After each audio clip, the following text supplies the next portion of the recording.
ایک درویش اور اس کا کمسن چیلا شہر سے دور کسی جنگل میں رہتے تھے۔ درویش اپنا زیادہ تر وقت خدا کی یاد میں گزارتا تھا اور چیلا قریبی بستیوں سے بھیک مانگ کر اپنے مرشد کی خدمت کرتا تھا۔ درویش کا دل انسانیت کے درد سے بھرا ہوا تھا اور وہ صبح شام بڑی عاجزی اور تڑپ کے ساتھ یہ دعا کرتا تھا کہ اے میرے پروردگار، میں ایک بے بس اور بے وسیلہ انسان ہوں اور تیرے بندوں کی کوئی خدمت نہیں کر سکتا، لیکن اگر تو مجھے بادشاہ بنا دے تو میری زندگی کا ہر سانس بھوکے اور ننگے انسانوں کی خدمت کے لیے وقف ہوگا۔ میں یتیموں، بیواؤں اور نادار لوگوں کی سرپرستی کروں گا، میں محتاجوں کے لیے لنگر خانے کھولوں گا، میں عدل و انصاف کا بول بالا کروں گا، رشوت خور اور بددیانت اہلکاروں کو عبرت ناک سزائیں دوں گا، مظلوم مجھے اپنی ڈھال سمجھیں گے اور ظالم میرے نام سے کانپیں گے، میں نیکی اور بھلائی کو پروان چڑھاؤں گا۔ کمسن چیلے کو پکا یقین تھا کہ کسی دن مرشد کی دعا ضرور سنی جائے گی،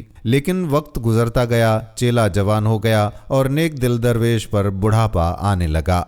آہستہ آہستہ چیلے کے یقین میں فرق آنے لگا، یہاں تک کہ جب درویش دعا کے لیے ہاتھ اٹھاتا تو وہ اس کے قریب بیٹھنے کی بجائے چند قدم دور بیٹھتا اور دبی زبان سے یہ دعا شروع کر دیتا کہ اے میرے پروردگار، اب میرا مرشد بوڑھا ہو چکا ہے، اس کے بال سفید ہو چکے ہیں، دانت جھڑ چکے ہیں اور بینائی جواب دے چکی ہے، اب وہ مجھے تخت کی بجائے قبر سے زیادہ قریب دکھائی دیتا ہے۔ اگر تجھے ایک نیک دل آدمی کا بادشاہ بننا پسند نہیں تو مجھے بادشاہ بنا دے، میں یہ عہد کرتا ہوں کہ میرا ہر کام اپنے مرشد کی خواہشات کے الٹ ہوگا، میں صدقے دل سے عہد کرتا ہوں کہ میں ناداروں کو زیادہ نادار اور بے بسوں کو زیادہ بے بس اور مظلوموں کو زیادہ مظلوم بنانے کی کوشش کروں گا، میں چوروں اور ڈاکوؤں کی سرپرستی کروں گا، میں شریف لوگوں کو ذلیل کروں گا اور ذلیلوں کو عزت کی کرسیوں پر بٹھا دوں گا، میں رشوت خور اور بددیانت اہلکاروں کی سرپرستی کروں گا۔ ابتدا میں یہ ہوشیار چیلا چھپ چھپ کر دعائیں کرتا تھا، لیکن آہستہ آہستہ اس کا حوصلہ بڑھتا گیا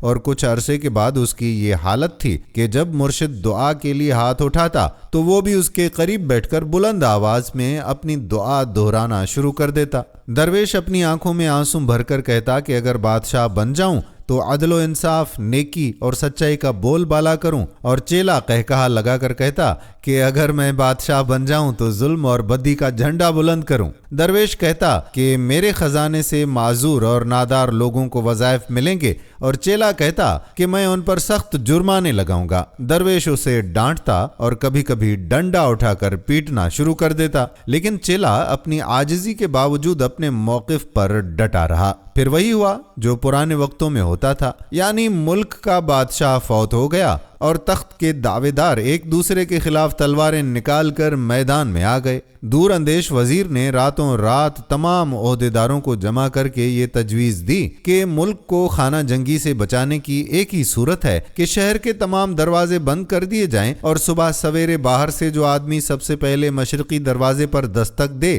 اسے بادشاہ تسلیم کر لیا جائے۔ یہ تجویز سب نے مان لی۔ پھر یہ ہوا کہ نیک دل درویش کا چیلا بھیک مانگنے کے لیے کسی چھوٹی بستی کی بجائے ملک کے دارالحکومت کی طرف جا نکلا۔ صبح ہوتے ہی اس نے شہر کے مشرقی دروازے پر دستک دی، پہرے داروں نے دروازہ کھول کر اسے سلامی دی اور عمرہ اسے ایک جلوس کی شکل میں شاہی محل لے گئے۔ نئے بادشاہ نے تخت پر بیٹھتے ہی یہ حکم دیا کہ میری سلطنت میں جتنے درویش، فقیر اور سادھو ہیں انہیں فوراً گرفتار کر لیا جائے۔ اس حکم پر عمل ہوا، لیکن خوش قسمتی سے نئے بادشاہ کے مرشد کو پہلے ہی پتا چل گیا تھا کہ اس کے ہوشیار چیلے کی دعا قبول ہو گئی ہے، چنانچہ وہ سرحد پار کر کے کسی دوسرے ملک میں چلا گیا۔ اس کے بعد جو ہوا وہ کسی تشریح کا محتاج نہیں۔ نئے بادشاہ نے اپنی دیانت داری کے ساتھ اپنے تمام برے وعدے پورے کیے، نہروں کا پانی بند کر دیا، کنویں اور تالاب گندگی سے بھر دیے گئے، چوروں اور ڈاکوں کو جیلوں سے نکال کر حکومت کا کاروبار سونپ دیا گیا، نیک اور خدا پرست انسانوں پر ظلم کی انتہا کر دی گئی۔ غرض ان دانش مندوں کو سر چھپانے کی جگہ نہیں ملتی تھی جنہوں نے ایک بھیکاری کو تخت پر بیٹھا دیکھا تھا۔ جب نئے بادشاہ کے مظالم حد سے بڑھ گئے